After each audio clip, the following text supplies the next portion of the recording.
South Pacific Television, as it was, had a body called the Committee for Independent Productions, which was chaired by Rod Cornelius. And Rod Cornelius dealt directly as the TVNZ executive with freelancers. I was a freelancer and I went to him with this Profiles idea, and they funded most of it, and I produced the series funded basically by TVNZ. The genesis of Profiles really was to make a archive level documentation of artists who were already in the mainstream, who really had demonstrated their relationship with the culture, as it were. In other words, their stuff was being bought and sold. And I thought if I filmed on reversal or on negative, I would produce prints of everything. All the our sound interviews and all the precursor statements would go into an archive, so that anyone wanting to access, say, Philip Claremont, who was one of those series, committed suicide some years later, could go, as his son did many years later, to that archive, find all those sound interviews, find all the original footage, and put something together about that person.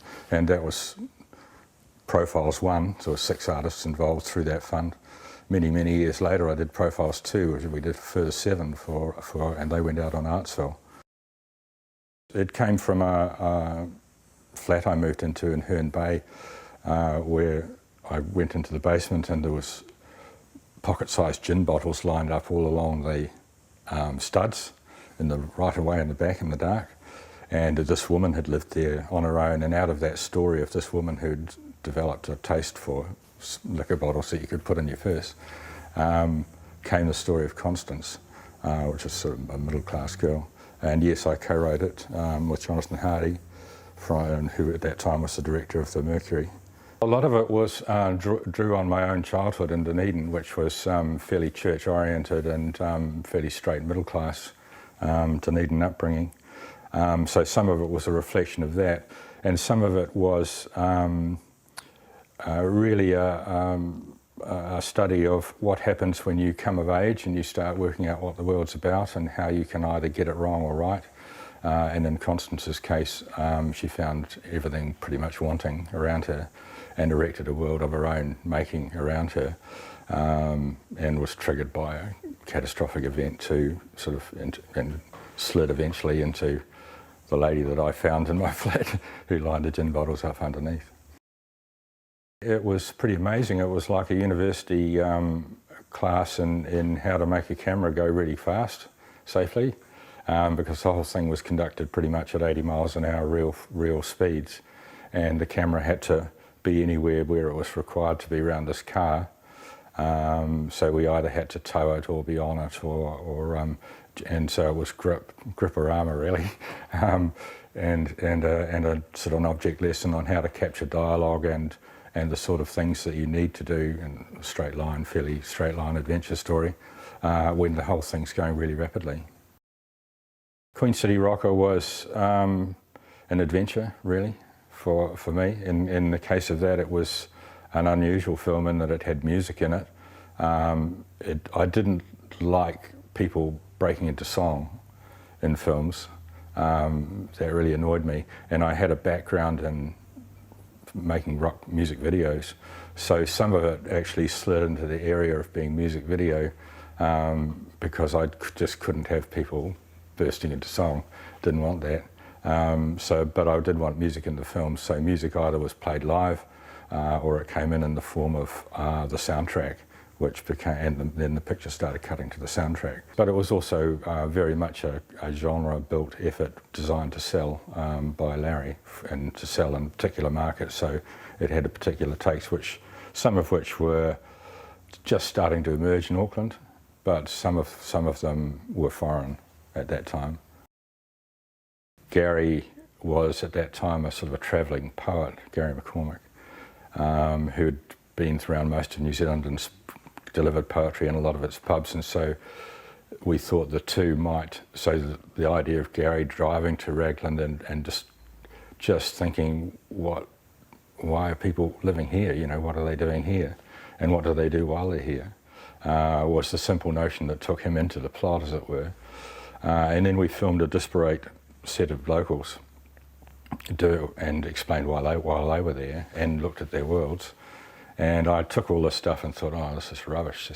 Just read all the transcripts, and Ken Sparks, the editor, and I went away and I did an assembly on a text assembly, gave it to him, said, look, just put that together. I just think it's crap, I just think we've really blown this one.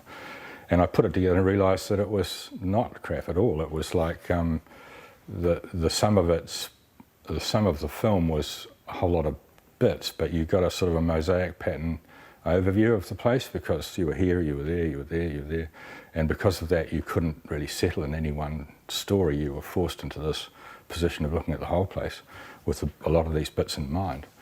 And it came together as a really good sort of pastiche portrait of the place. McCormick Country was produced by Finola Dwyer and was really a precursor to the rest of the others. So we knew about Gary because of Raglan by this time. We knew that you had the ability to go into a board meeting, or a country pub or anywhere, and if you had a camera there, you would immediately have something.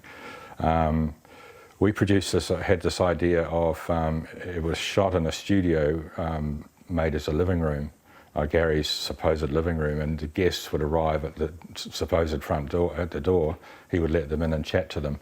We would film them with 3 cameras recording everything, one always on Gary, one always on them, and then we would cut it together on tape. So it wasn't live, it was for an hour's conversation, or a half-hour conversation, we might record an hour, and we would then compress it. So it was like a chat show compressed, but because everything cut, you're only compressing by cutting from this guy to that guy. Nobody ever saw the cuts. It just looked like a very dense, compressed dialogue, and everything made sense, but it had the same feeling as film, where you get somebody else has come in and gone, chucked away the rubbish, whereas in most of the chat shows, and there were quite a lot of them prior to McCormick Country, it was painful. People would come out and they would be left with this dead silence when the guy didn't answer, or there was a pause or something like that. And as an editor or a director, I was screaming to cut it out, and say, well, what was that? It was just dead air. Why did we do that for? Well, at the time, TV generally and film had a very bad reputation in New Zealand. Mostly Holmes, bless him, and others had become a bit abhorrent to rural people in New Zealand. They only turned up in a rural town when the headmaster molested somebody, or somebody major died, or there was a big accident or something, and then they'd stand with their suits on in the main street, and I'm from Auckland, and tell the viewers all about it. And I think this gradually turned rural New Zealand off. So Heartland was really a deliberate attempt to say, hey, you can come to town and not be just for the purposes of rolling back rocks and looking at what's underneath. We can come to town and find out why you're there, and what makes the place generally operate. Why do people leave? Our traditional question was, who should we not leave town without talking to? Who do we have to talk to? They would always have somebody. In other words, it was celebrating the reasons why the community was there, rather than going there to go, oh, look what went wrong, or something like that. And I think that caused a positive wave, and to some extent bridged across this idea that TV wasn't there necessarily to rip you off, and that you could live as meaningful a life as anywhere, if you were in a small town, as you could big noter in a suit in the country, in the city rather. The Roaring Forties, which was really an on-the-road look at their tour, and came out of discussion, because I knew Gary very well by this time, obviously, so that I knew, and I had met Sam briefly, and I thought that something that gave that sort of on-the-road feel, but was based around their poetry, would be really interesting, and so it proved to be. Yeah, I like the conjunction of poetry and film, generally.